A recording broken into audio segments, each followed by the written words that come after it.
Ilang linggo at araw na ba ang ginugol ni Krisha sa paghahanap ng trabaho para matustusan ang pangangailangan sa ospital ng kanyang kapatid.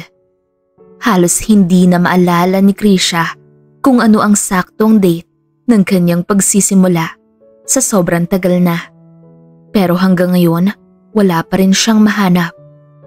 Pagod na siya at gutom na. Ang init. Reklamo ni Krisha habang pinapaypayan ang sarili gamit ang envelope na may lamang requirements. Tiis-tiis ka lang, Krish. Magiging maayos din ang lahat. Pagpapalubag loob niya sa sarili. Nag-vibrate ang cellphone niya na nasa loob ng bag, kaya nilagay niya muna sa gitna ng kilikili niya ang envelope. Nakatatak ang pangalan ng kaibigan niyang si Kams nang makita niya ang screen. Hello, Kams? Oh girl, saan ka? Tanong ng kaibigan niyang si Camila sa kabilang linya. May naririnig siyang kwentuhan, kaya mukhang nasa trabaho pa ito. Nasa kalsada ka ba? Mukhang narinig ata nito ang malalakas na boses ng sasakyan. Tumango siya kahit hindi nakikita ni Kams. Oo, naghahanap ako ng trabaho, pero mukhang hindi ata talaga ayon sa akin ang mundo, Kams. Mabigat ang boses na sabi niya. Ano ka ba? Huwag kang mawalan ng pag-asa. Hayaan mo ako na muna ang bibili ng gamot ni Christian. Ani nito, naaayawan niya sana. O bawal umayaw. Napangiti na lang siya. Hindi man mabait ang mundo sa kanya, pero biniyaan naman siya ng kaibigang mabait. Salamat talaga, Kams, ha? Promise babawi ako. Sus, para namang iba kayo sa akin ni Christian. Alam mo naman na kayo lang ang meron ako. Alam nilang dalawa na kung tatagal ang pag-uusap nila ay dramahan lang din ang patutunguhan. Kaya habang okay pa ay pinatay na nila ang tawag. Bago bumalik sa ospital, ay umuwi na muna si Krisha sa bahay nila para kumuha ng kaunting gamit. Nadatnan na naman niya ang kapitbahay nilang nagchichismisan sa tindahan malapit sa kanila. Lumapit sa kanila ang tiya Melnor niya. Ano, Krish? Kamusta ang kapatid mo? Maliit siyang ngumiti. Okay naman po. Kailan ang discharge kung ganun? Hindi ko po alam, tiya. Marami pa po kasi talagang gamot na kailangang bilhin at wala na po akong pera. Namumroblema ang sagot niya. Ayaw mo ba talaga sa inalok ko sa iyong trabaho? Tanggap ka doon. Lalo't ang ganda mo at ang ganda ng katawan mo. Konding kembot mo lang. Pipilahan ka ng mga mayayamang lalaki. Sabi nito na ang tinutukoy ay ang pagsasayaw sa bar at pagbebenta ng katawan. Nadidisgusto si Krisha habang nilalarawan ang sarili sa isipan. Ni minsan, hindi niya naisip ang pumasok sa ganun trabaho kahit na magkandakuba na sila sa hirap. Sabi ko naman po sa iyo, tiya, ayoko po sa ganyan trabaho. May papalapit na pedicab kaya pumara siya. Nang nasa harapan na niya ay pumasok na. Tawagan mo ko pag magbago ang isip mo. Pahabol pa nito sa kanya. Makalipas ang ilang minuto ng biyahe ay nakarating din si Krisha sa ospital. Nakasabay niya pang maglakad paakyat ang nanay ng nasa tabing kwarto ni Christian. Tuwang-tuwa na ang mga ito dahil uuwi na. Christian, tawag niya sa kapatid niya nang madatnan niya itong nagsusulat. Ate! Lumiwanag ang mga mata nito nang makita siya. Kamusta ka? Wala bang masakit sa'yo? Umiling si Christian tsaka yumakap sa kanya. Ate! Nakatingala ito sa kanya nang niyuko niya ang leeg. Pwede bang umuwi na tayo? Bagod na ako. Gusto ko nang maglaro. Bawal pa, Chris. Sagot niya na nagpadismaya sa nakangiti nitong labi. Alam mo naman ang kondisyon mo, 'di ba? At isa pa, Chris, hindi pa tayo nakakabayad ng bill, kaya bawal pa talaga tayong umuwi.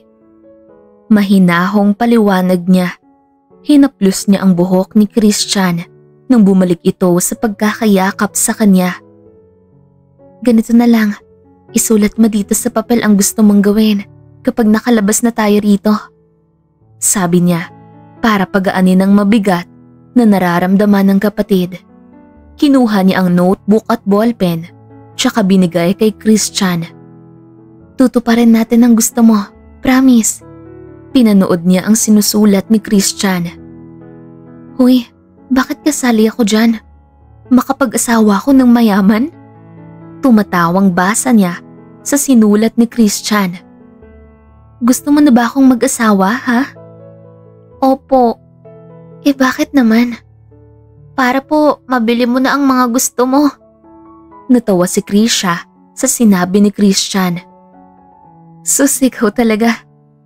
Masayang nagtawanan si Krisha at Christian nang pumasok ang doktor ni Christian kasama ang isang nurse.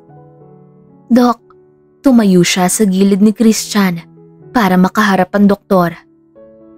Miss Ortega, can I talk to you in private? Sige po, Dok.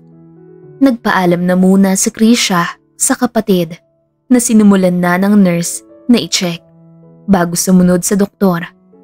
Pumasok sila sa office ng doktor. Umupo ito sa swivel chair at siya naman ay sa isang upuan sa gilid. Ano pong pag-uusapan, Dok? Sa paraan ng pagtitig sa kanya ng doktor ay kinakabahan siya. Hindi dahil manyakis ito o gusto siya, kundi dahil mukhang masamang balita ang sasabihin nito sa kanya. Tatapatin na kita, Miss Ortega. Ang tsansa na maging maayos pa ang kalagayan ng kapatid mo ay sobrang liit na lang. He will taken away from you sooner or later. Tumigil ang mundo ni Krisha sa narinig. Wala siyang narinig na kahit na ano habang kinakapos ang hininga. Napahawak siya sa binti niya ng mahigpit para doon kumuha ng lakas. Wala po bang ibang paraan? Lahat gagawin ko po. Parang awa mo na, Dok. Meron naman, pero Miss Ortega, malaking pera ang kakailanganin mo. Magkano po? Mahigit 2 milyon, Miss Ortega. Po? I told you, it costs too much. Kinagat niya ang sariling labi. Ang pera, nahahanap. Pero ang buhay ng isang tao ay hindi. Si Christian na lang ang natitira sa buhay niya. Ayaw niyang pati ito ay mawala sa kanya. Masyado niyang mahal ang kapatid niya. Gawin mo po ang lahat, Dok. Magbabayad po ako kahit magkano. Lumabas si Krisha ng opisina. Umiiyak dahil wasak ang puso. Malaki ang pera na kakailanganin para gumaling si Christian. Wala na siyang ibang naiisip na paraan maliban sa palaging inaalok sa kanya ni Tia Melnor. Papatulan na niya ito. Bahala na ang kanyang dignidad. Masalba lang ang kanyang kapatid. Pinunasan niya ang luha, tsaka nilabas ang cellphone mula sa bulsa para idaya lang numero ni Tia Melnor. Ilang ring lang ay sumagot na ito. O Krisha, nagbago na ang isip mo? Mapanuya ang boses nito at parang inaabangan talaga ang tawag niya. Maaari ba akong magsimula ngayong gabi, Tia? Tanong niya habang nilalabanan ng pagpiyok. Mukhang kailangan mo talaga ng pera, ha? Kaya sige, mamayang gabi. Sa kabilang dako, umiigting ang panga ni Calvin dahil sa bad trip. Habang papalabas ng bahay ng kanyang lolo, pinipilit na siya nitong magpakasal dahil kung hindi ay mapipilitan itong i-donate ang kanyang mana sa orphanage. Ayaw na mangyari yon ni Calvin. Pero paano siya magpapakasal kung wala naman siyang nobya? Kung lahat ng babae ay hindi matino? Kung lahat ng babaeng nakakasalumuhan niya ay lahat ng galing sa bar na palagi nilang tinatambayan ng kaibigan na si Niel?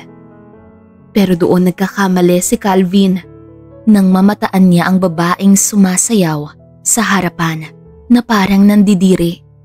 Nakasuot ito ng damit na sobrang iksi at parang hindi sanay. Kinikembot ng babae ang kanyang katawan pero may hiya siyang nararamdaman. Ganon din ang pagkailang. Mukhang tipo mo yung babaeng bago bro ah. Mapanuyang sabi ni Neil sa kanya. Lumagok siya ng beer. Nakatitig pa rin sa babae. Should I table it for you? Ngayon lang kita nakitang tumitig sa babae. Alam niyang inaasar lang siya ng kaibigan. Pero dahil sa sinabi nito, ay sino siya para magdalawang isip. Sige. Dinilaan niya ang pang-ibabang labi. Damn, there should be a room for you too. Sabi nito na parang nai-excite sa kanila. Sino bang hindi? Madalang lang naman kasi siya kung tumitig at makatipo sa isang babae. At ito pa ang kauna-unahang beses na pumayag siyang i-table ang babae. Maputi, sexy, may mahabang buhok, pero hanggang kili-kili at higit sa lahat ay maganda. Iyon ang masasabi ni Calvin sa babae. Pero hindi ang mga yan ang dahilan kung bakit payag siyang i-table at i-book sila ng kwarto ni Neil. Alam niyang may tinatago ito dahil ramdam niya. Hindi niya alam kung ano, pero ramdam niya. Ramdam niya ang babae, lalo na ngayong kaharap na niya ito. Makalipas ang ilang minuto, yakap-yakap nito ang sarili habang nakatayo sila at magkaharap. Ano pong gagawin ko? Mahina ang boses nito at nauutal. Pinaglaruan ni Calvin ang loob ng pisngi niya gamit ang dila. You're new to this? Tumango ito at nakayuko. Why you choose this job then? Kailangan ko po ng pera. And you think this job will give you money? Diretsyang tanong niya. Wala akong choice. Ito na lang ang pag-asa para maligtas ko ang buhay ng kapatid ko. Tama nga si Calvin. May pinagdadaanan ito. Magkano ang kailangan mo?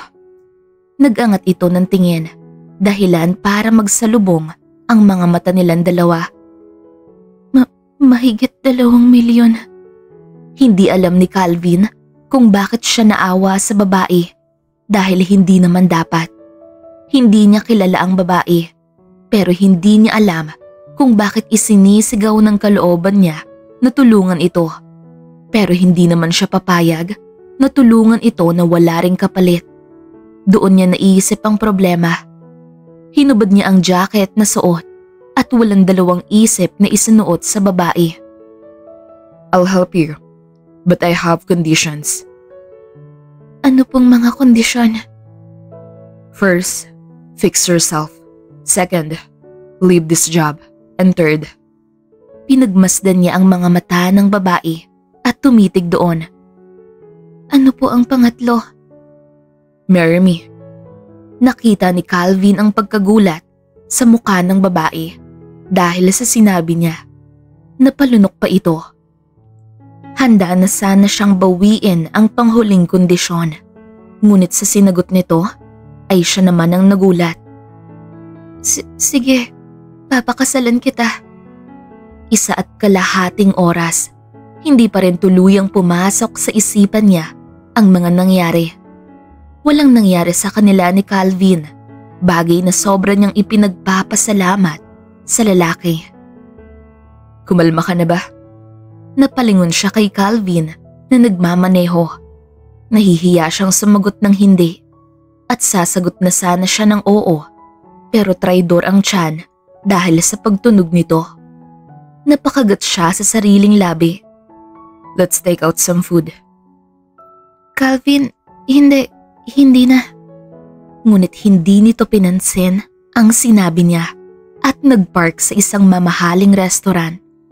Dahil nakapagbihis na siya at burado na ang makakapal niyang makeup, ay hindi na lang siya umangal nang isama siya ni Calvin sa loob. Anong gusto mo? Natataranta siya nang tanungin siya ni Calvin at ibigay ang menu. Binuksan niya ang menu at parang nawala ang gutom niya nang makita ang presyo. Sumisigaw ng malalaking pera. Pwede namang huwag na rito, Calvin. Mahinang sabi niya. Naiilang pang banggitin ang pangalan ng lalaki. Just choose, Kresha. It's on me. Wala siyang nagawa, maliban sa lunukin ang sariling laway. Pumili siya, pero sinigurado na iyong mura sa menu. Pero para sa kanya, mabigat pa rin sa bulsa. Yun lang kasi ang may mababang presyo. Tomorrow, let's meet my grandfather. Mag-usap din tayo mamaya. Tumango si Kresha. Pagdating nila sa kwarto ni Christian, ay mahimbing na ang tulog nito, kaya hindi na lang nila ginising. Habang ang kaibigan naman niyang si Cams at ang boyfriend nito ang nanatiling gising. Mukhang hinihintay siya. Calvin, si Cams at ang boyfriend niya, si Jerry. Cams, Jerry, si Calvin. Pagpapakilala niya. Simula sa gabing yon, ay unti-unting nararamdaman ni Krisha ang pagbabago ng kanilang buhay. Nakaramdam siya ng ginhawa at nakakahinga na siya ng maluwag. Ang pagtrabaho niya sa bar na sinabi ng kanyang tiya Melnor ay parang maituturing niyang hulog ng langit dahil kung hindi dahil dito ay hindi niya makikilala si Calvin na nagdala ng kaginhawaan sa buhay nila ng kapatid niyang si Christian. Kailan kayo nagkakilala ng apo ko, iha? Tanong ng lolo ni Calvin kay Krisha nang magkaroon sila ng kaunting salo-salo. Matagal na po, lolo. Magli5 taon na rin po kami. Sagot niya naman sa ayon ng kanilang napag-usapan ni Calvin. Nagulat ang lolo ni Calvin sa sagot niya. Oh, really? Bakit hindi nababanggit ni Calvin? Tumikhim si Calvin, dahilan para mapunta rito ang atensyon ni Lolo Cesar. We decided to keep it private, Lo. Kaya ako tinatanggihan yung pagpapakasal mo sa akin sa mga apo ng kaibigan mo dahil may mahal akong iba. I have Krisha with me. She's my love. Kung siguro totoo ang nangyayari at hindi pagpapanggap ang nangyayari sa kanila ngayon, ay kikiligin si Krisha. Pero kahit nakatiting na kilig, ay ayaw niyang maramdaman. Aminado kasi si Krisha sa sarili na may taglay na kakisigan at kagwapuhan si Calvin. Taglay nito ang hinahanap na pamantayan ng mga kababaihan. That's my man. Sa akin ka talaga nagmana, apo. Humagalpak si Lolo Cesar at tinapik-tapik ang balikat ni Calvin. Nakangiting pinagmasdan ni Krisha ang maglolo. So, when's the wedding? Am I going to expect it with this man? Kapwa nagkatinginan si Krisha at Calvin dahil nakalimutan nila itong pag-usapan. Mukhang nakaligtaan ni Calvin. We're still talking about it, Lo. Since Krisha's brother is preparing for a surgery, we want him to recover first before planning the exact date of the wedding. Nakahinga ng maluwag si Krisha matapos ang mahigit 1 minuto ng katahimikan. Alright then, I hope your brother will recover soon, iha. He will po, salamat. Hindi rin sila nagtagal sa bahay ni Lolo Cesar dahil kailangan pa ni Krisha na balikan kagad si Christian. Pangako kasi niya ay mananatili siya sa tabi nito habang naghahanda sa operasyon. Unti-unti nang kinakabahan si Krisha, pero sa katangiang taglay ng kapatid niya ay parang kahit papaano ay naiibsan. Malakas ang pananalig niya sa Diyos at kapatid. Malakas si Christian at naniniwala siya. Isinubo ni Krisha ang huling kanin sa plato kay Christian at pagkatapos ay binigyan ng maiinom. Ate, saan niyo po nakilala si Kuya Calvin? Sa pinagtatrabahuan ko, Chris. Gusto mo bang kumain ng prutas? Tumango ito, kaya kinuha niya ang orange tsaka binalatan ito. Ang swerte niya sa'yo, ate. Sa sinabi ng kapatid ay natawa siya. Anong ang swerte sa kanya? Wala nga siyang maipagmamalaki. Anong swerte siya? Tayo kamo ang swerte sa kanya. Yun. Giit niya kay Christian na ayaw maniwala. Ang sipag at ang bait niyo po kaya, ate. Tsaka maganda rin kayo. Hindi lugi si Kuya Calvin. Paglalaban naman ni Christian na hindi niya makuha kung ano ang punto. Oo, gets niyang mabait siya at masipag. Pero kung pag-uusapan ng swerte sa pera o luho, lugi si Calvin sa kanya habang swerte naman sila. Ewan ko sa'yo, ubusin mo na nga lang to para makapagpahinga ka. Pero ang gwapo ni Kuya, ate, no? Tumango siya kay Christian. Ayaw niyang kumontra dahil totoo naman. Tumigil ka na, Chris, at mag-ipon ka na lang ng lakas. Saway niya, pero natawa sa kapatid. San kaya ako mag-a-apply ng trabaho? Para pagkatapos ng operasyon mo at magaling ka na. Maya-maya ay napag-iisip-isip niya. Siguro naman sa mga panahon na yan ay may tatanggap na sa kanya. Ha? Mayaman naman si Kuya Calvin, ate. Mayaman nga, pero kasali ba tayo sa bubuhayan niya? Hindi niya tayo kaano-ano, Chris, kaya tumigil ka. Mas maganda yung naghihirap ako sa ating dalawa. Lahat ng sinabi niya ay totoo. Ayaw niyang umasa kay Calvin pagkatapos ng operasyon ni Christian. Ayaw niyang may isipin itong masama. Ayaw niyang isipin na pineperahan nila ito. Mas gusto niyang maghirap siya para sa kanila ni Christian. Ikakasal na nga kayo, 'di ba? Kaya kasama ka na sa bubuhayin niya. Sabi na naman ni Christian na nagpatawa sa kanya ng mahina. Makalipas ang ilang araw ay dumalaw si Calvin sa kanila sa hospital. May dalang iba't ibang prutas at pagkain. Sana hindi ka na nag-abala. Gumastos ka pa talaga. Di-discharge na rin naman si Christian ngayon. Puna ni Krisha kay Calvin. Pero imbis na makinig ito sa kanya, ay nakapagkulitan lamang ito kay Christian na nakabihis na. Handa nang umuwi. Hinayaan niya lang ito at ipinagpatuloy ang pag-aayos ng mga gamit. Chris, tayo na. Uuwi na tayo. Maya-maya ay tawag niya sa kapatid. Akma niya sanang bibit-bitin ang 2 duffel bag nang maunahan siya ni Calvin na damputin ang mga bag.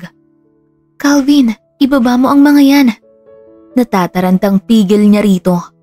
Nakahawak siya sa kamay ni Calvin para pigilan ito. Ngunit may napagtanto siya. Dahilan para mabilis niyang kinuha pabalik ang kamay. Why? Tanong sa kanya ni Calvin. Ano, hindi mo naman kasi kailangan gawin yan. Uuwi na rin naman kami. Sapat na yung tulong mo. Huwag ka mag-alala. Hindi ko babawiin ang pangako ko. Sabi ni Krisha habang nakatingala kay Calvin. Direktang nakatingin sa mga mata nito. Kumunot ang noo ni Calvin sa sinabi niya na para bang may mali siyang sinabi. Uuwi naman talaga tayo, Crush. Uuwi tayo sa bahay ko. Masuyong sabi ni Calvin kay Krisha. Umawang ang bibig ni Krisha sa gulat dahil sa narinig. Ano daw? Uuwi sila sa bahay ni Calvin? And you're my responsibility because I'm your fiancé. Unless you forgot. Dagdag pa nito sa mapanuyang boses. Naramdaman ni Krisha ang pabilis ng pabilis na pagtibok ng puso niya dahil sa sobrang kaba. Parang nagsiliparan ng paru-paro sa tiyan niya at nag-iinit ang pisngi niya. Pagpapanggap lang naman ang lahat, kaya sige na Kal, uuwi kami sa bahay namin. Kontra niya habang pinigilan niya itong maglakad. No, what if Lolo find this out? What do you think will happen? Sabi nito na nagpatigil sa kanya. Oo nga pala, ang lahat ng nangyari ay hindi libre. May responsibilidad siyang dapat bayaran. Walang nagawa si Krisha kundi ang hayaan si Calvin sa kung anong dapat mangyari. Umuwi silang dalawa ni Christian kasama si Calvin sa bahay nito.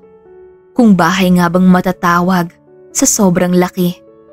Buong akala ni Krisha ang mga mansyon na bahay ay sa telebisyon niya lang makikita.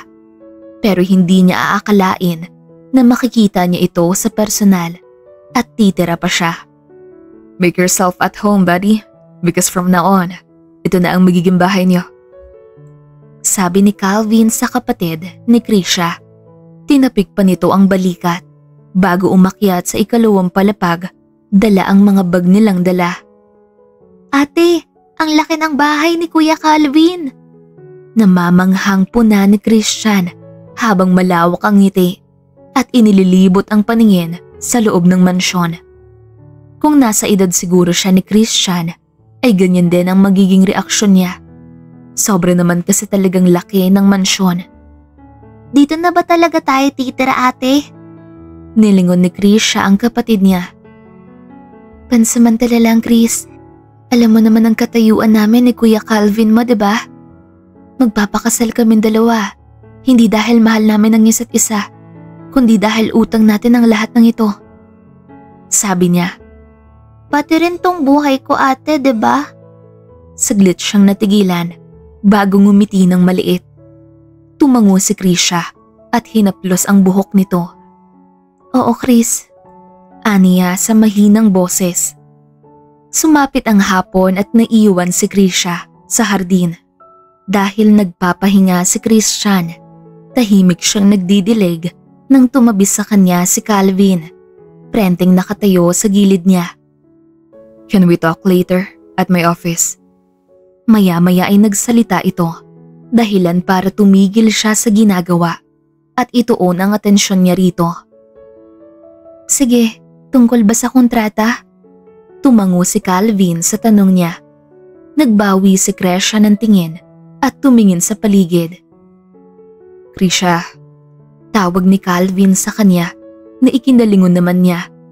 Nagtatanong siyang tumingin rito. About my condition. I hope you're okay with it. Calvin, malaki ang naitulong mo sa amin ng kapatid ko. Utang ko sa iyo ang buhay niya. Kung tutuusin, ay kulang pa sa salamat ko para matumbasan ang lahat ng nagawa mo. Kaya huwag kang mag-alala. O kaya kung pakasalan ka. Buong pusong sabi niya at matamis na ngumiti. Sinuklian naman yon ni Calvin ng maliit na ngiti. Matapos ang hapunan, ay pumunta si Krisha sa opisina ni Calvin na itinuro sa kanya ng kasambahay kanina. Nakatutok ito sa laptop habang nakasuot ng reading glass. Kumatok siya at nang mapunta sa kanya ang atensyon nito ay tsaka siya tuluyang pumasok sa loob. Naistorbo ba kita?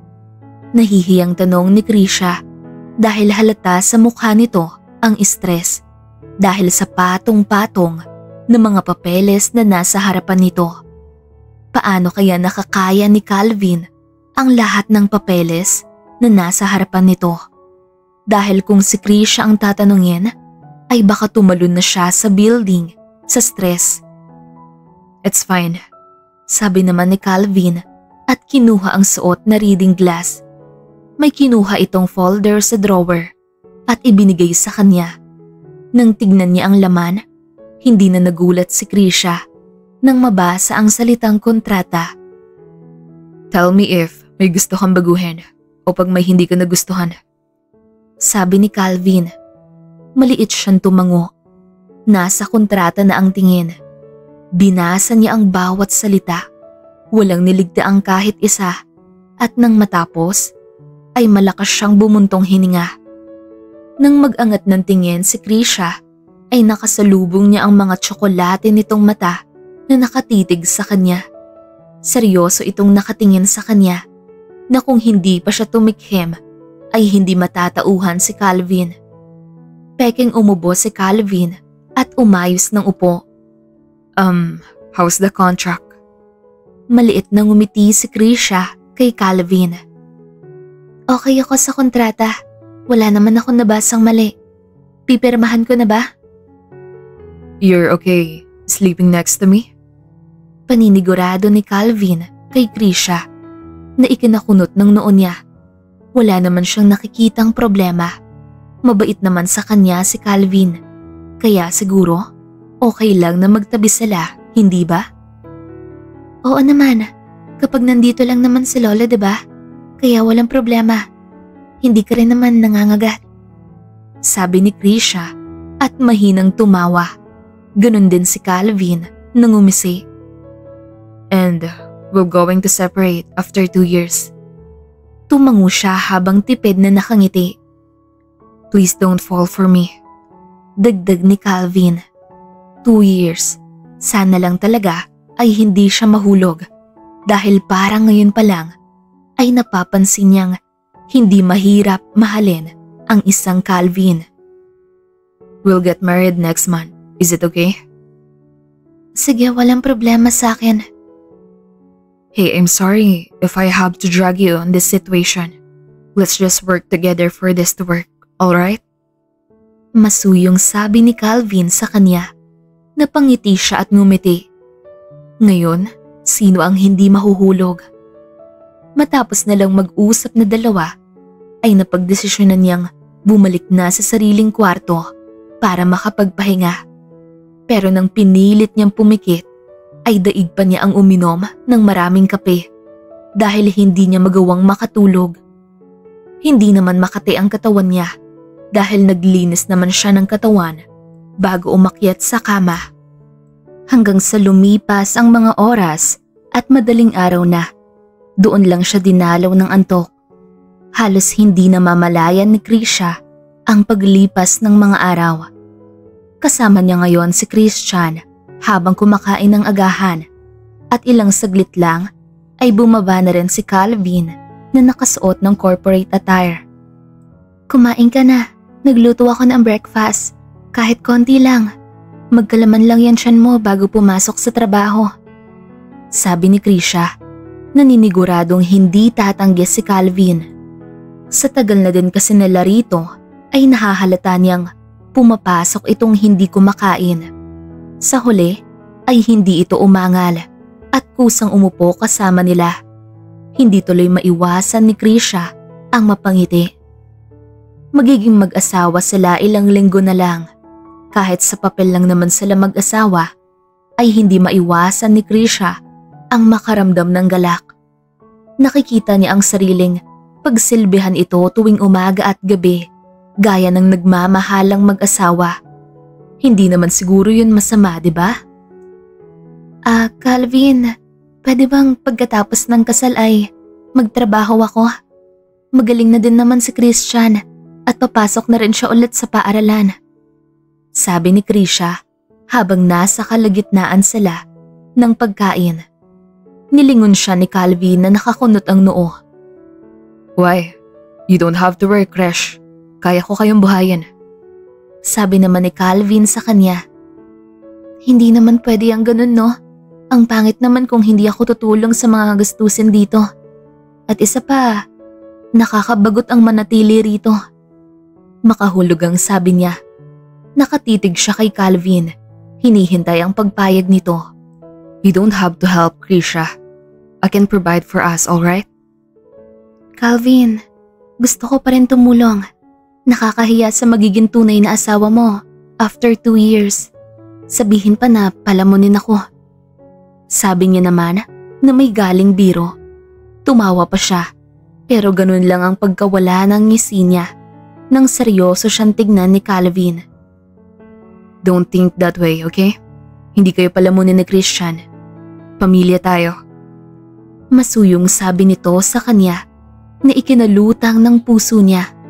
Parang nagsisiliparan ng mga paru-paro sa tiyan niya at parang hinahaplos ang puso niya. Kahit na, gusto ko pa rin magtrabaho. Buong loob na pagpupumilit niya. Hindi kailanman mababali ang desisyon niya sa mga salita ni Calvin. Buo na ang desisyon niya. Fine, be my secretary then. Ha? Sekretarya mo? Tinaasan siya ng kilay ni Calvin. Yes, be my secretary or you stay here. Napanguso si Krisha sa kondisyon na inilatag ni Calvin. Wala siyang ibang pagpipilian. Ayaw niyang manatili rito sa bahay. Sige, sekretarya mo na lang. Sa wakas ay sabi niya. Then it's now settled. Mabilis lumipas ang mga araw at parang sa isang iglap lang ay nakasuot na si Krisha ng wedding gown at naglalakad na siya sa pasilyo tungo sa altar ng simbahan kung saan naghihintay sa kanya si Calvin. Maraming dumalo sa kasal nila, iba't ibang mukha ng mayayamang mga tao at ni isa wala man lang siyang namukaan maliban sa ilang mga kabang-anak ni Calvin na nakasalamuhan na niya minsan. Puno ng pag-iingat ang bawat paghakbang niya, takot na magkamali.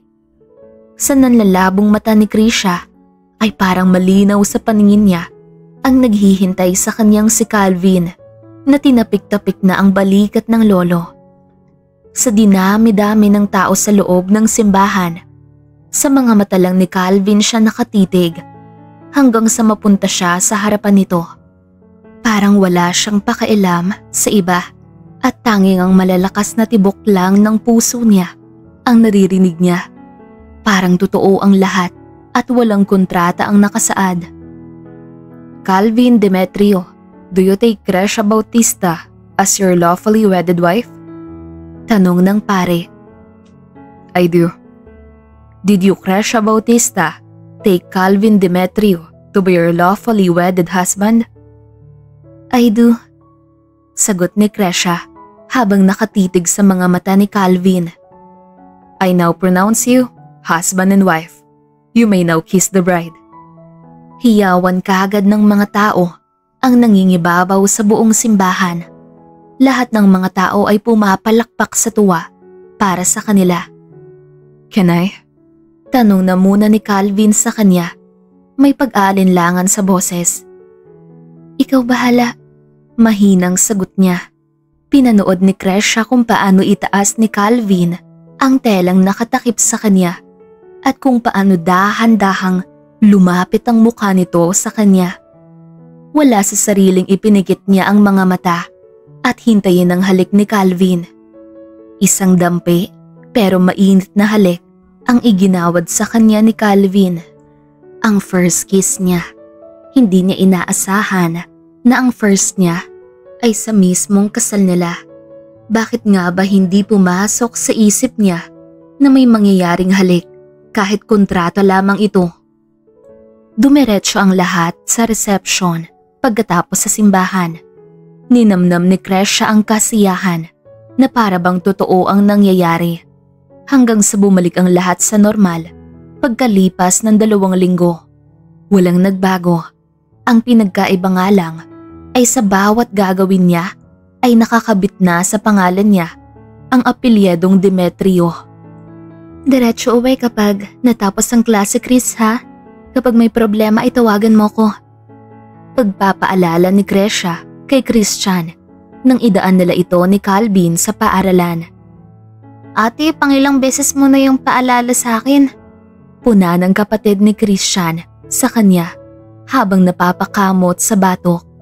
Natuwa si Calvin sa kanilang dalawa. Lumapit ito tsaka ginulo ang buhok ni Christian. Hayaan mo na bro, protective lang ang ate mo sa'yo. Sabi nito. Sige na, pumasok ka na sa loob. Yung paalala ko sa'yo, Chris, ha? Pahabol niya pa habang pinapanood si Christian na papasok. Dumiretso kaagad sila sa kumpanya ni Calvin. Kahit na ilang linggo na siyang pumapasok sa trabaho, ay hindi niya pa rin maiwasang hindi mahiya sa tuwing binabati siya ng mga kapwa-empleyado niya na Mrs. Demetrio. Naninibago siya sa mga trato na natatanggap niya. Ganito ba talaga pag dala-dala mo ang apelyido ng makapangyarihang tao? Saan mo gusto kumain? Tanong ni Calvin habang nasa kalagitnaan sila ng pagtatrabaho. Malapit na rin kasi ang tanghalian. Pwede bang dito na lang? Nagdala naman ako ng lunch natin dalawa. Pero kung gusto mong sa labas, ikaw bahala. Sabi niya. Hindi. Let's eat here. Should we add more dishes instead? Muli ay suhestyon na naman ni Calvin. Sige, ikaw bahala. Ibinalik ni Krisha ang atensyon sa ginagawa. Ganun din si Calvin. Nang sumapit ang 12:00, ay tumigil sa ginagawa para kumain. Sakto ring dumating ang order ni Calvin. Habang kumakain, ay biglang bumukas ang pintuan at pumasok ang Lolo Cesar ni Calvin. Kasunod nito ang personal nurse. Lolo, halos sabay nilang tawag ni Calvin kay Lolo Cesar. Tumayo pa silang dalawa para magmano. Kumain po kayo. Dagdag niyang aya. No, I'm fine. Apo, I just came passing by since I've met a friend a meters away from here. Sabi nito at umupo sa bakanting sofa. How's the married life? You haven't take your honeymoon yet. Am I right? Saglit siya nabilaukan sa sinabi ni Lolo Cesar. Anong honeymoon? Kailangan ba talaga? Lo, we're going there soon, alright? Hindi lang talaga namin pwedeng iwan na lang basta si Christian. You know, he just came from a surgery. Hindi naman namin siya pwedeng iwanan sa iba. Mag-aalala ng sobra ang asawa ko kapag nagkataon. Sabi ni Calvin kay Lolo Cesar. Okay. But be sure you'll give me my great-grandchildren within this year. Sa pangalawang beses ay nabilaukan siya sa narinig. Apo sa tuhod, ngayong taon, wala naman yon sa kontrata. At isa pa, hindi naman ata gusto ni Calvin na magkaanak sila dahil hindi naman siya mahal nito. Lo, your words. Banta ni Calvin kay Lolo Cesar na malakas lamang tumawa. Nahihiya tuloy siyang ngumiti at ipagpatuloy ang pagkain. Mabilis dumaan ang mga araw at 1.5 taon na ang lumipas.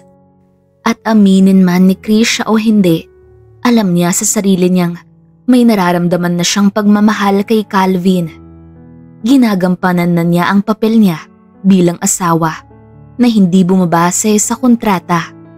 At habang lumilipas ang mga araw at naiisip niya na malapit nang matapos ang kontrata, ay may kung anong bumabara sa lalamunan niya at naninikip ang dibdib niya. May meeting ka mamayang 1 PM. Paalala ni Krisha kay Calvin. Nag-angat ito ng tingin sa kanya, tsaka tumango at ngumiti. Okay, where do you want to eat? Marahang tanong naman ito sa kanya. Sa labas na lang, hindi ako nakapagbaon. Sagot naman niya. Alright, let's eat outside. Tatapusin ko lang to. Tumango si Krisha at maliit na ngumiti bago naglakad papunta sa sariling lamesa. Tahimik nilang pinagtutuunan ng pansin ang mga kanya-kanyang ginagawa nang bumukas ang pintuan ng opisina ni Calvin at pumasok si Niel, ang matalik na kaibigan ng asawa niya. What's up, lovebirds? Sigaw niya na umuko pa sa loob ng opisina. Nagbibiro na naman ito gamit ang kadalasang tinatawag sa kanila. Umiling si Krisha at umirap. Ano na naman kaya ang sadya nito? Pinanood niya kung paano lumapit si Niel sa asawa niya. Kaya nakita niya rin kung paano umasim ang mukha nito. What are you doing here? Naiinis na tanong ni Calvin kay Niel nang marinig niya ito. May celebration ako mamaya. You should come. I'm busy. Si Calvin. Come on, Cal. Minsan lang naman. Pamimilit ni Niel sa asawa niya. Niel, I'm married and you know that. Sabi naman ng asawa niya. I know. Crush, am I allowed to go for his celebration? Mabilis na umangat ang tingin ni Krisha nang marinig niya si Calvin. Hinihingi nito ang approval niya. Ha? Ang nasabi niya dahil hindi niya alam kung bakit hinihingi nito ang approval niya. Niel's asking if I could go to his party. Am I allowed? Ulit ni Calvin. Hindi alam ni Krisha kung ano ang isasagot niya. Bakit nga ba hinihingi nito ang opinyon niya? Payagan mo na, Krish. Akong bahala sa kanya, promise. Sabat ni Niel. Sige, basta huwag ka lang uminom ng marami. Sabi niya. Yun! Sigaw nito sa tuwa. Sumuntok pa ng malakas sa ere. Buong akala ni Krisha ay mananatili ng ilang oras si Niel. Pero umalis lang ito pagkatapos. Hindi mo ako pagbabawalang pumunta sa party ni Niel? Pagbasag ni Calvin sa katahimikan. Bakit naman kita pagbabawalan? Katawan mo yan. Sabi ni Krisha na nagpaluwag ng balikat ni Calvin. Bakit dismayado pa ito? Ano bang gusto nitong gawin niya? Ang pigilan siya? Under? Narinig niyang sabi ni Niel sa asawa niya na may kasamang mura.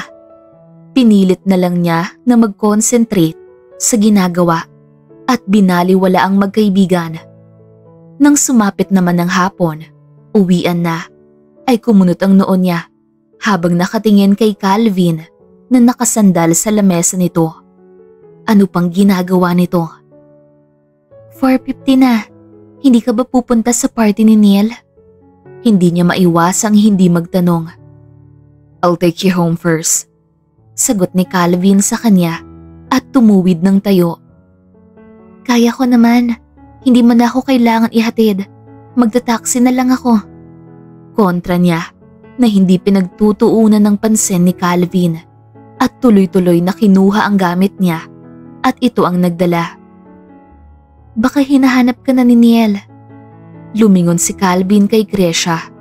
You're my main priority. The party can wait.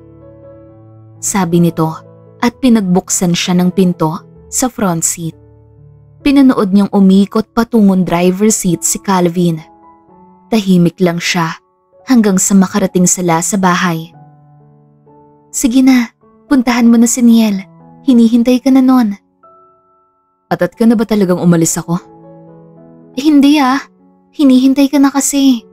Panigurado ng kaibigan mo kaya sige na. Pagtutulak ni Krisha sa asawa habang nasa entrada pa sila ng pintuan. Mukha kasing ayaw nitong umalis. Fine. Walang ganang sabi ni Calvin sa kanya. Ngumiti siya at tumango. I'll go home before midnight. Malambing na paalam ni Calvin sa kanya na sinuklian niya ng ngiti at tango ulit. Si Krisha at ang kapatid niyang si Christian lang ang magkasamang kumain kinagabihan. Pagkatapos namang kumain ay tinulungan niya na muna ang kapatid na gumawa ng assignment. Tutal ay hindi pa siya nakakaramdam ng antok. Balak niya rin kasing hintayin umuwi si Calvin. Ito lang ba lahat ng assignment mo? Tanong ni Krisha kay Chris nang matapos nilang gawin ang assignment nito sa math. Umiling ang kapatid sa kanya at nagsimulang ligpitin ang gamit. Sure ka? Panigurado niya dahil ayaw niya pa talagang matulog. Ate, wala na po talaga. Tapos na lahat. Bumuntong hininga na lamang siya. Tsaka ginulo ang buhok ni Chris at ngumiti. Oo na. Sige na, umakyat ka na sa taas para makapagpahinga ka na. Utos niya kay Chris. Hindi ka pa matutulog, ate? Umiling siya, tsaka tumayo para pumunta sa kusina. Hihintayin ko pa ang Kuya Calvin mo, sabi niya. Baka mamaya pa uuwi si Kuya Te. Uuwi raw siya bago maghating gabi. Gusto mo bang uminom ng gatas? Ipagtitimpla kita. Huwag na ate, ikaw na lang ang uminom. Inaantok na rin kasi ako. Tumayo na si Chris habang nakasukbit sa balikat ang bag. Ngumiti siya bago tumango. Good night, paalam niya sa kapatid. Good night rin ate. Bati pabalik ni Chris sa kanya at humalik sa pisngi. Matapos ang 3 oras, nakataas ang mga paa ni Krisha sa sofa habang nakatitig sa cellphone niya. Nag-aabang ng tawag. Bakit hindi pa umuuwi si Calvin? Akala niya ba ay before midnight? Anong nangyari doon? Humingang malalim si Krisha. Hindi na napigilan ng sarili at humiga na lamang sa malaking sofa sa sala. Nakakaramdam na siya ng antok. Kusa nang pumipikit ang talukmata niya habang pigil na huwag makatulog. Humikab siya at tinignan ang screen sa cellphone para alamin kung anong oras na. 11:50. Hating gabi na. Saan na ba ang lalaking yon? Hindi niya maiwasang hindi mag-alala. Hindi napigilan ni Krisha ang magbuntong hininga. Marahan niya pang minasahe ang noo niya nang makaramdam siya ng pananakit. Ilang minuto pa ang lumipas, hindi na namalayan na nakatulog na pala siya at nagising na lamang nang makarinig siya ng tunog ng sasakyan sa garahe. Mabilis na tumayo si Krisha para salubungin ang asawang si Calvin. Bumukas ang pintuan, dahilan para makita niya ang kabuuan nito. Magulo ang buhok at gusot na gusot ang suot na polo. "Calvin, bakit ganyan ang mukha mo?" Wala siyang nakuhang sagot sa asawa. Kapag kuwan, yumakap ito sa kanya na parang bata. "I miss you," sabi ni Calvin habang umuungot. Nagawa pa nitong isiksik ang mukha sa leeg niya. Saglit na natigilan si Krisha at nang matauhan ay mahina niyang tinapik-tapik ang mukha ni Calvin. "Sinong nag-uwi sa'yo? Hinatid ka ba?" Umiling ito bilang sagot. Nakabaon pa rin sa leeg niya ang muka. "Nag-drive ka kahit lasing?" Medyo tumaas ang boses na tanong ni Krisha sa asawa. "I'm not drunk. Come on, let's sleep." Paos ang boses na sabi ni Calvin.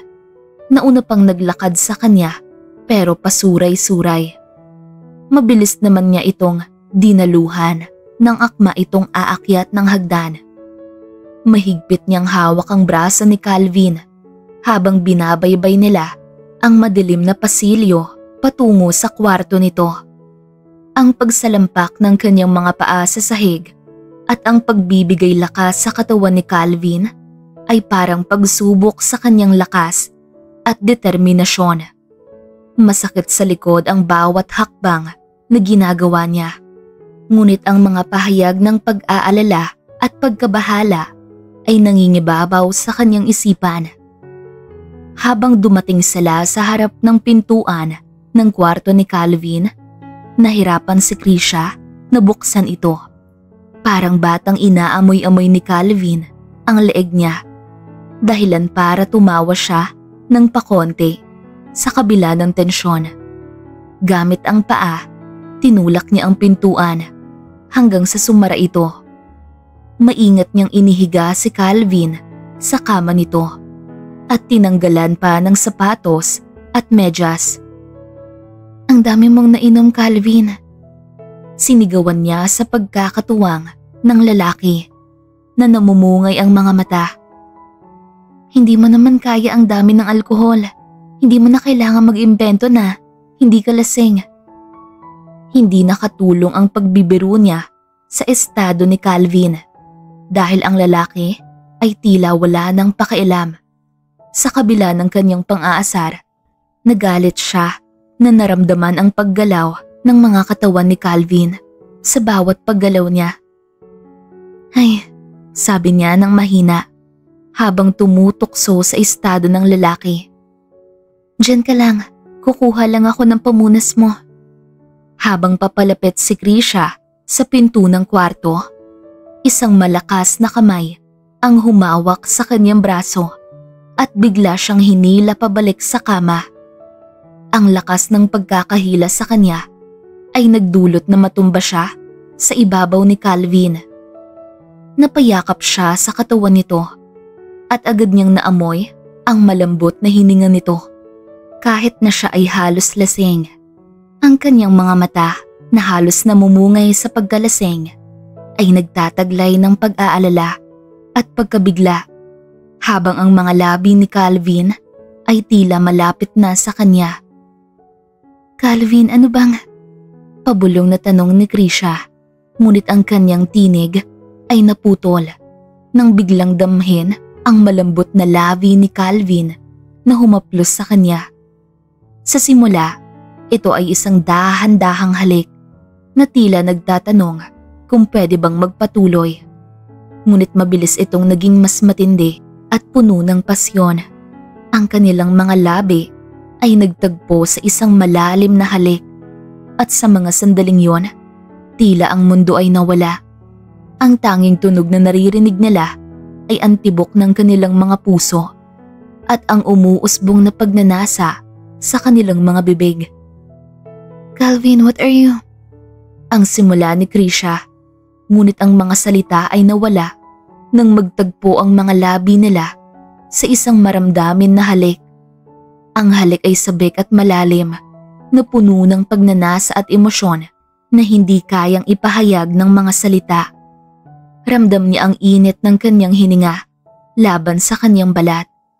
At habang ang kanilang mga labi ay gumagalaw sa isang ritmong tila likas, lahat ng kanyang mga reserbasyon at takot ay natunaw. Hinawakan ni Calvin ang kanyang likod. Hinila siya ng mas malapit sa kanya. "Krisha, kailangan mong malaman." Bulong ni Calvin sa pagitan ng mga halik. Ang kanyang boses ay mabigat sa emosyon. "Matagal ko nang gusto to. Hindi ko alam kung paano sasabihin, ngunit ngayon hindi ko na kayang pigilan." Hindi nakasagot si Krisha ng verbal. Ang kanyang isipan ay lumulubog sa damdaming dumadaloy sa kanya. Sa halip, mas lumapit siya sa kanya. Ang kanyang mga kamay ay tumulong sa kanyang muka. Ang kanyang mga daliri ay nahulog sa buhok nito na tila hinahanap ang pagkapit sa sandaling ito. Ang halik ay naging mas malalim, mas desperado. Tila sinusubukan takpan ang oras na nawawala at ang mga nakatagong damdamin. Ang kwarto na dati ay puno ng mga mahinang tunog mula sa labas ay tila lumiit sa paligid nila. Nakatuon lamang sa kanilang pinagsamang intensidad. Ang bawat galaw ng kanilang mga labi ay nagsasalita ng napakaraming bagay. At naramdaman ni Krisha ang init ng katawan ni Calvin. Ang mabilis na tibok ng kanyang puso nakapareho ng kanya. Para bang ang kanilang mga kaluluwa ay nagsasanib sa bawat pagdampi, bawat paghaplos, at nawalan sila ng malasakit sa lahat ng nasa paligid. Ang oras ay tila humahaba at nagpapaluwag. Pinapalitan ng bawat segundo ng tila isang pangmatagalang sandali. Ang mga pandaman ni Krisha ay napataas at bawat maliit na paggalaw o paghaplos mula kay Calvin ay nagdulot ng kuryenteng kasiyahan sa kanyang katawan. Ang init mula sa kanilang mga katawan ay nagsanib na tila lumalampas sa simpleng pisikal na pakikipag-ugnayan. Ito ay isang matinding koneksyon, isang ugnayan na hindi lamang dahil sa pisikal na atraksyon, kundi dahil sa isang malalim na emosyonal na koneksyon na lumalaki sa pagitan nila sa loob ng matagal na panahon. Habang nagpatuloy ang kanilang halik, ang pasyon sa pagitan nila ay lumakas na nagbibigay ng mas malalim na koneksyon. Ang kanilang paghinga ay naging mas mabigat, mas magulo, habang pareho silang nawawala sa sandali. Ang bigat ng kanilang emosyonal na pasanin ay tila natunaw, na iniwan lamang ang purong pagnanasa at pag-ibig na meron sila para sa isa't isa. Ito ay isang tuwirang koneksyon na hindi nila inaasahan, ngunit parehong pinapangarap ng malalim. Sa isang punto, ang halik ay bumagal, naging sunod-sunod na malambot na pagdampi at banayad na bulong. Si Calvin ay umatras ng konti. Ang kanyang noo ay nakasalpak sa noo ni Krisha. Ang kanilang mga hininga ay nagsanib. "Hindi ako makapaniwala kung gaano ka-perpekto ang sandaling to." Bulong niya. Ang kanyang boses ay puno ng paghanga at pagkabigla. Natatakot akong masira ang lahat. Ngunit ngayon, kailangan mo lang malaman kung gaano ka kahalaga sa akin. Tumingin si Krisha sa mga mata ni Calvin na ngayon ay puno ng lalim ng emosyon na hindi pa niya nakita noon. Ang naunang excitement ay humantong sa isang mas malalim at mas malambing na koneksyon. Ramdam niya ang katapatan sa mga salita nito at ang init ng tingin nito. Hindi ko alam na ganito pala ang pakiramdam. Ang sabi niya ng malumanay. Akala ko nandito lang ako para sa sandaling to. Ngunit ngayon, para bang konektado tayo sa paraang hindi ko iniisip. Nagpatuloy ang halik, ngunit ngayon ay higit pa sa pisikal na pagpapahayag ng kanilang mga damdamin. Ito ay isang taos-pusong palitan na nagsasalita tungkol sa kanilang mga pag-asa, takot at pangarap. Nakipag-ugnayan sila sa isang wika na lumalampas sa mga salita. Hinahayaan ng kanilang mga katawan at puso na ipahayag ang hindi palaging kayang sabihin. Ang bawat halik ay isang pangako, isang pahayag ng lalim ng kanilang mga damdamin at ang kanilang pagnanais na maging magkasama. Sa paglipas ng gabi, ang intensidad ng kanilang koneksyon ay lalong lumalim. Sinaliksik nila ang bawat isa na may isang pakiramdam ng paggalang at paghanga. Ang kanilang mga paggalaw ay magkasabay at puno ng lambing na nagsasalita ng marami. Ang hangganan sa pagitan ng kanilang pisikal na sensasyon at emosyonal na koneksyon ay bumaluktot at naging isa sila sa parehong katawan at kaluluwa. Pagdating ng unang sikat ng araw na nagsimulang mag-filter sa mga kortina, si Krisha at Calvin ay nakahiga na magkasama. Ang kanilang mga katawan at isipan ay ganap na nagsanib. Ang mundo sa labas ay tila malayo at walang kabuluhan. Para bang ang tanging bagay na mahalaga ay ang malalim na koneksyon na kanilang nabuo sa tahimik ng gabi. Sa pagtapos ng kanilang maramdaming pagtatalik, sila ay nakahiga sa isang mapayapa na yakap.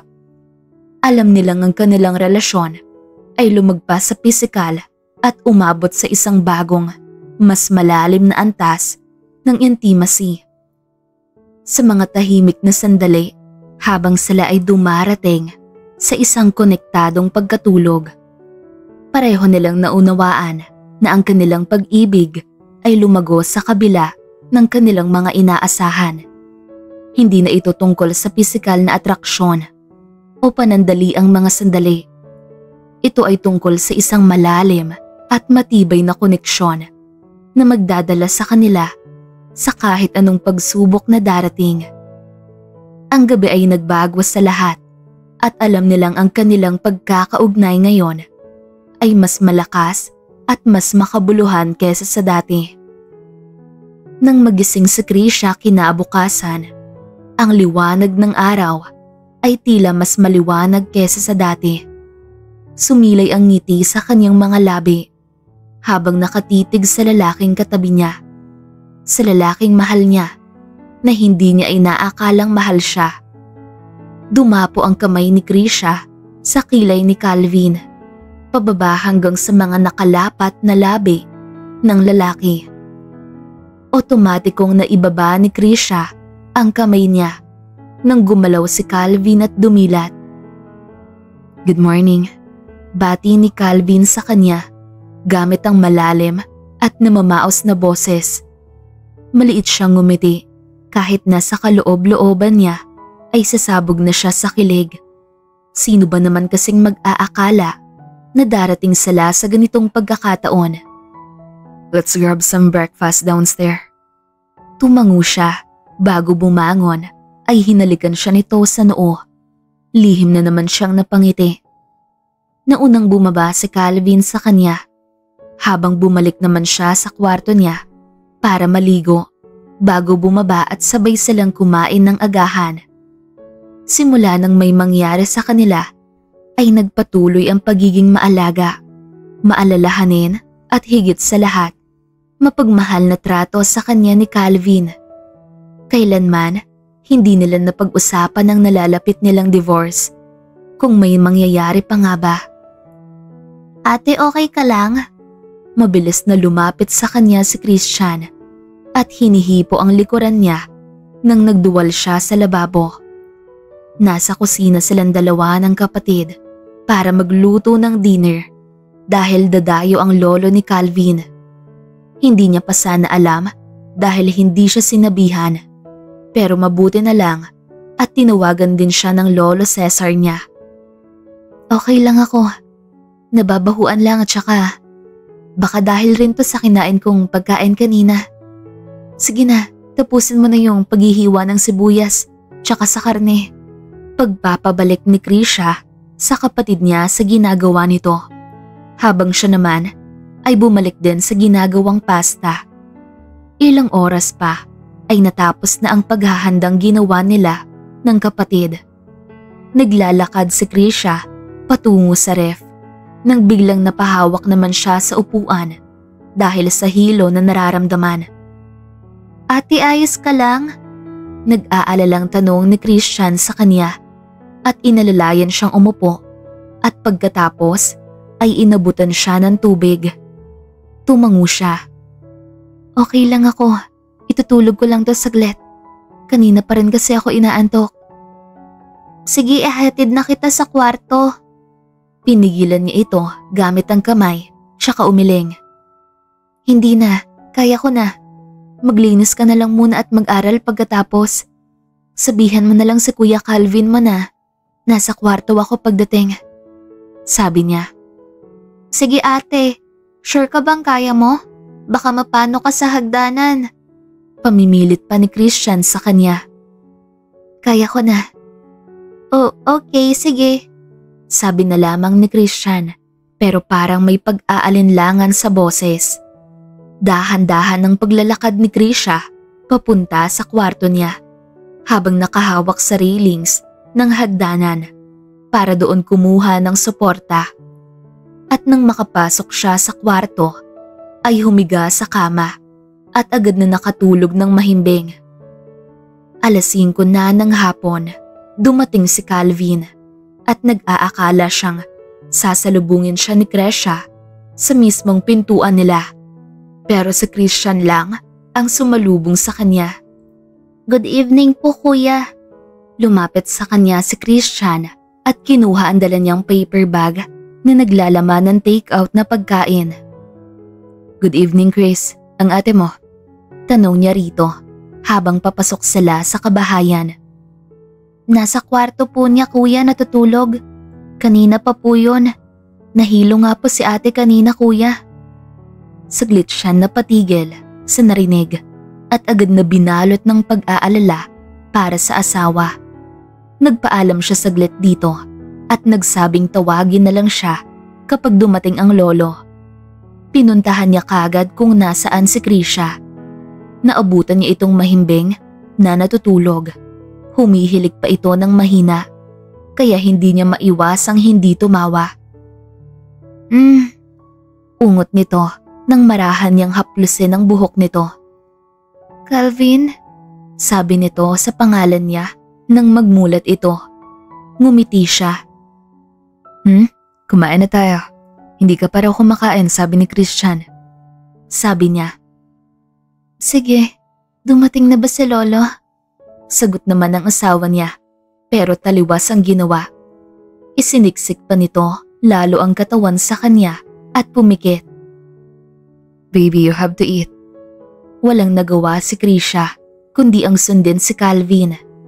Sabay silang bumaba sa kusina para hintayin ang lolo Cesar niya. Nadatnan pa nila si Christian na gumagawa ng assignment sa sala. Inalalayan siya ni Calvin na umupo katabi ng kapatid. Hindi rin nagtagal ay dumating ang hinihintay nila. Dumumog agad sila sa kusina para sa dinner. Mabilis na natakpan ni Krisha ang ilong nang maamoy ang kakaibang amoy na dulot ng ulam na inilagay ng asawa sa plato. Napansin ito ni Calvin. Why? Nagtatakang tanong nito. Tinuro niya ang ulam. Ilayo mo sa akin yan, ang baho. Kumunot ang noo ni Calvin sa sinabi niya. Why? I thought it's your favorite. Favorite ko nga pero ayoko niyan. Ang baho. Please, nasusuka ko. Pagmamakaawa niya dahil nagsisimula ng halukayin ng tiyan niya dulot ng mabahong amoy. Okay. Inalayo nito ang ulam sa kanya at inilagay na lang sa sink. There, are you okay now? Hindi ka na ba nasusuka? Umiling siya. You sure? Tumango siya at sinimulang kumuha ng pagkain.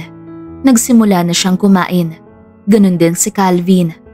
Ang lolo nila at si Christian parang hindi pa din kumbinsido. Si Calvin dahil patingin-tingin pa din ito sa kanya hanggang sa matapos na lang silang kumain. Kinabukasan ay nagising siya dahil parang hinahalukay ang tiyan niya. Mabilis niyang tinakbo ang banyo at sumuka hanggang sa naramdaman niya ang panghihina. Humawak siya sa sink para doon kumuha ng lakas para tumayo. Hey, mukhang nagising ang asawa niya dahil nasa likuran na niya ito at marahang hinahagod ang likuran niya. Good morning, bati niya sa mahinang boses. I think we should go to the hospital. Hindi na normal ang pagsusuka mo. Sabi ng asawa niya na puno ng pag-aalala. Umiling si Krisha. Wag na, okay lang ako. Baka dahil to kagabi kasi ang dami ng nakain ko. Rason niya at nagmumog. That's it, pupunta tayo ng hospital. Aalis na sana si Calvin nang hawakan niya ang kamay nito para pigilan. We really don't have to, Calvin. Mawawala rin to mamaya. Maniwala ka. Bumuga ng marahan si Calvin at inalalayan siyang bumalik sa kama nila at humiga. Alright, ipaghahanda na lang kita ng breakfast. What do you want? Sabi na lamang nito sa kanya. Anything. Tumango ito habang siya naman ay bumalik sa pagtulog dahil inaantok pa siya. Nang dahil sa sobrang pagkalunod niya sa mahimbing na tulog, ay tanghali na nang magising siya. Linggo kaya hindi siya kinabahan. Siguradong nasa labas na naman si Christian. Ngunit nang maalala niya na nilutuan siya ng asawa, ay nakaramdam siya ng guilt. Kahit na inaantok pa, ay pilit siyang bumangon at bumaba sa unang palapag. Ate, mag-breakfast ka na. Nagluto si Kuya Cal kanina bago umalis. Tumango siya, tsaka pumasok sa kusina at kumain. Magana siyang kumain. Nagawa pa niyang ubusin ng natirang pagkain. Pero nang maghuhugas siya ng pinagkainan niya, ay nakaramdam na naman siya ng pagkahilo.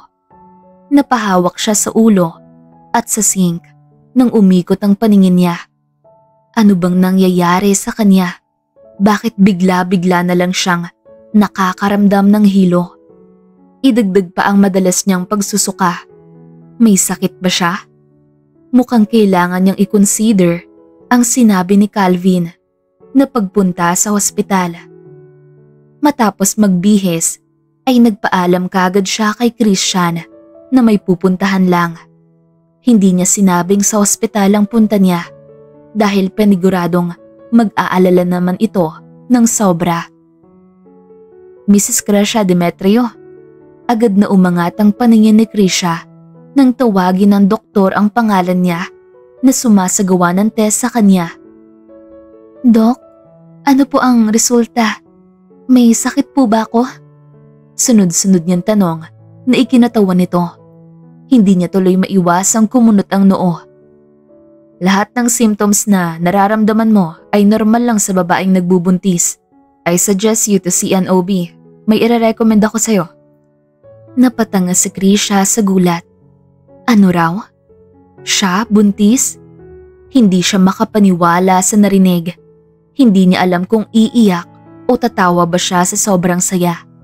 Kahit na habang tinatahak niya ang daan, papasok sa village nila, ay hindi pa rin siya makapaniwala. Hindi niya tuloy maisipang mapatanong sa sarili. Matutuwa kaya si Calvin kapag nalaman nitong buntis siya? Pero wala namang mawawala kung sasabihin niya.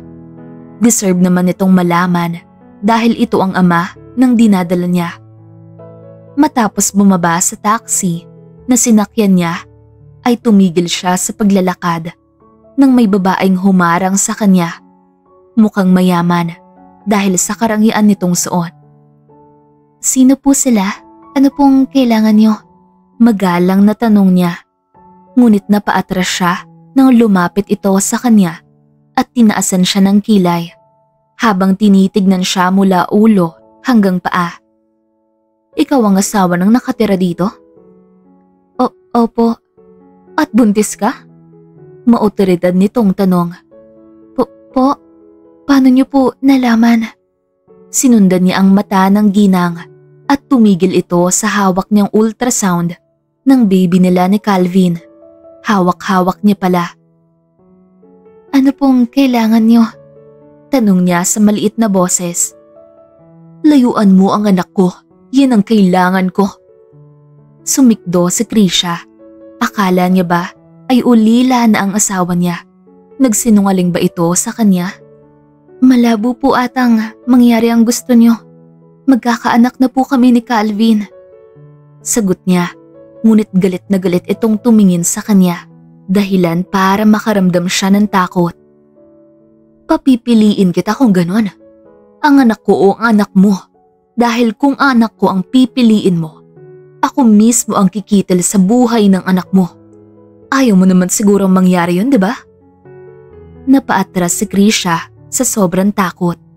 Hindi lamang para sa sarili niya, kundi para sa magiging anak niya. Nanginginig ang buong katawan niya at parang kahit anong oras man ay babagsak siya. "Choose wisely, dear. Ayoko nang makita ang pagmumukha mo rito sa bahay na to bukas. Kaya ngayon pa lang ay lumayas ka na at magpakalayo-layo kung mahal mo ang anak mo. Ina laban sa ina.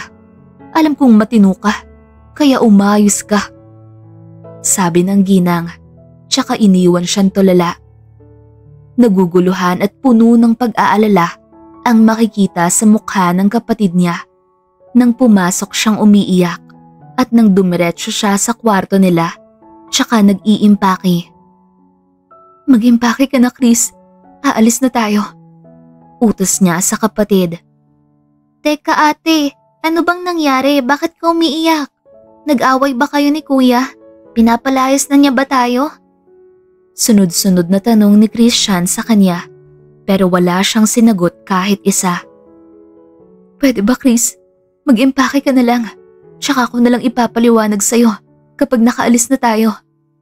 Sabi niya at patuloy na inilalagay sa maleta ang mga damit. "Ate, Chris, ano ba? Mag-impake ka na lang, please." Sigaw niya na ikinatigil ni Christian. Wala itong nagawa, kundi ang magtungo sa sariling kwarto at mag-impake.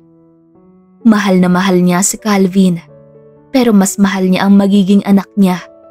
Mas pipiliin niya ang dinadala niya dahil wala namang kasiguraduhan kung mahal ba siya ni Calvin at kung papanagutan ba nito ang anak niya. Sa probinsyang kinalakihan nila, sila dumiretso. Dumaan ang 2 araw mula nang umalis sila sa mansyon. Heto siya at palaging nakatulala sa labas ng bintana ng maliit na kubo. Pinahid niya ang luhang dumaloy sa pisngi nang tumabi sa kanya si Christian na hanggang ngayon ay walang kaalam-alam sa dahilan kung bakit sila umalis nang walang paalam.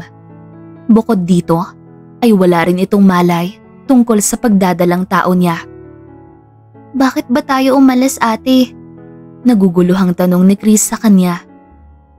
"Buntis ako, Chris. Magiging tito ka na." Aniya at maliit na ngumiti sa kapatid. Sa gitna ng mga nangyari, hindi niya kailanman nararamdaman ang payapa ng lugar. Tila kahit anumang oras ay maaari silang matunton ng nanay ni Calvin. Bakit ba ito naglihim sa kanya tungkol sa nanay nito? Hindi niya deserve na malaman ng katotohanan. Parte ba ito ng pagpapanggap nila bilang mag-asawa? Wala ba itong alam? Kung ganon, bakit tayo umalis? Alam ba ni Kuya Calvin to? Ayaw niya ba sa baby niyo? Sa gitna ng mga tanong ni Chris ay namalaya na lang niya ang sariling umiiyak. Umiling siya. Ayaw ng nanay niya sa akin. Ganon din sa baby namin. Pinapili niya ako, Chris. Kung hindi ko raw iiwan si Calvin ay siya mismo ang gagawa ng paraan para mawala sa mundo ang baby namin ni Calvin. Kwento niya sa kapatid. Agad na rumihistro ang gulat at galit sa mukha nito. Hindi ba ay wala ng mga magulang si Kuya, ate? Yun din ang akala ko. Pero nakaharap ko siya at binalaan niya ako. Nasa gitna sila ng pag-uusap nang may kumatok sa pintuan nila. Sabay silang lumingon. Agad na nilukod ng kaba si Kresha sa iisiping maaaring ang nanay ito ni Calvin o ang asawa mismo. Dito ka lang, ate. Lumapit si Chris sa pintuan para magbukas. Dahil nakaharang si Chris ay hindi niya malaman kung sino ang nasa labas. Sino ang nandyan, Chris? Tumayo siya at lumapit sa kapatid.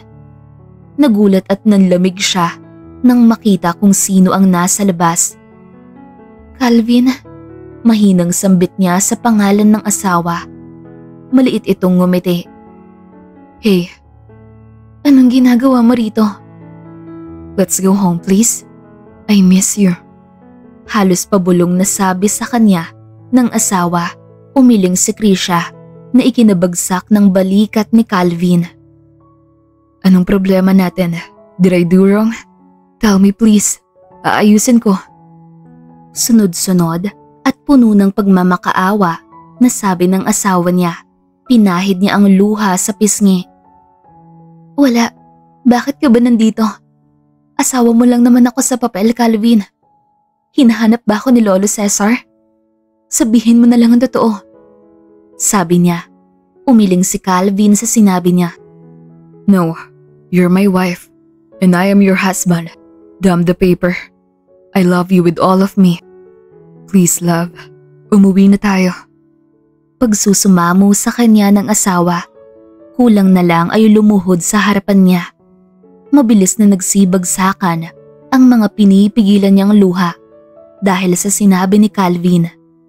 Mahal siya ni Calvin, ng asawa niya, pero bawal, may buhay na mawawala na sobrang mahalaga sa kanya. Hindi pwede. Mahal din kita pero hindi pwede, Calvin. Hindi alam ni Krisha kung ano ang gagawin dahil sa sobrang sakit na nararamdaman. Dahil ba may kasunduan tayo? I love you so damn much. I could marry 1,000,000 times. Napapikit si Krisha sa sobrang sakit. Kahit ilang beses pa tayo magpakasal, hindi pa rin yun mababago na ayaw sa akin ng nanay mo. What? What are you talking about? My parents are already gone. I told you about them, right? Kaya anong sinasabi mo? I met her. Nasa labas siya ng bahay noong nakaraang araw. She threatened me. Pinapili niya ako. And obviously, I didn't choose you. Why? Mahal kita pero mas mahal ko siya, Calvin. Mas mahal ko ang anak ko. Ang anak natin. Halos pabulong na sambit ni Krisha. Nanlaki ang mata ni Calvin sa gulat. You're pregnant? Magiging daddy na ako? Kaya please lang, Calvin. Hayaan mo na ako. Ayokong may mangyaring masama sa anak ko. Anak natin. Matigas na sabi ng asawa niya. And now that I know that you're pregnant, the more that I want you to stay next to me. Chris, pack all your things. We're going home. Sige, kuya. Ano ba, Calvin? Naririnig mo ba ang sinabi ko? Pinagbantaan ako ng nanay mo. Puno ng pagsusumamo ang boses ni Krisha. And how many times do I have to tell you na wala na ang mga magulang ko? Kaya kung sino man ang nanakot sa'yo, mananagot siya. Galit ang tono ni Calvin na parang desididong gawin ang binabalak. Walang nagawa si Krisha kundi ang umuwi kasama si Calvin. Pasulyap-sulyap siya sa payapang natutulog na si Krisha sa tabi niya. Dumiretso agad ito sa kama nang dumating sila at mabilis na nakatulog. Nang malaman niya ang tungkol sa pagdadalang tao nito sa anak nila, ay walang mapaglagyan ng tuwa na nararamdaman niya. Hindi niya maiwasang umiyak sa tuwa. Sa wakas, magkakaanak na siya sa babaeng pinakamamahal niya, kay Krisha. Ngunit sa kabila ng saya na nararamdaman niya, ay nangibabaw ang galit sa kanya dahil sa nalaman.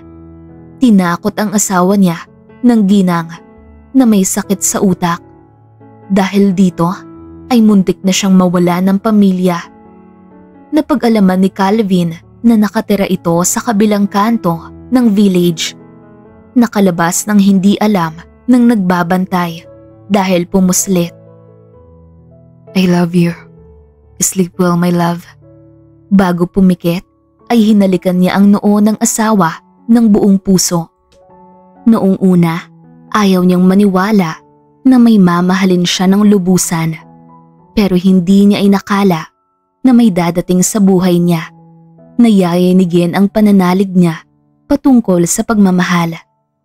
Si Krisha ang dumating na hindi niya aakalaing mamahalin niya ng sobra. Hindi na siya makapaghintay na bumuo ng masayang pamilya kasama ang mga mahal niya sa buhay. Sa pagtatapos ng kanilang kwento, nagbigay sila ng patunay na sa kabila ng lahat ng pagsubok at kahirapan, ang tunay na pagmamahal ay hindi matitinag. Ang kanilang buhay ay puno ng saya at pag-ibig, at ang kanilang pamilya ay naging simbolo ng pag-asa at pananampalataya.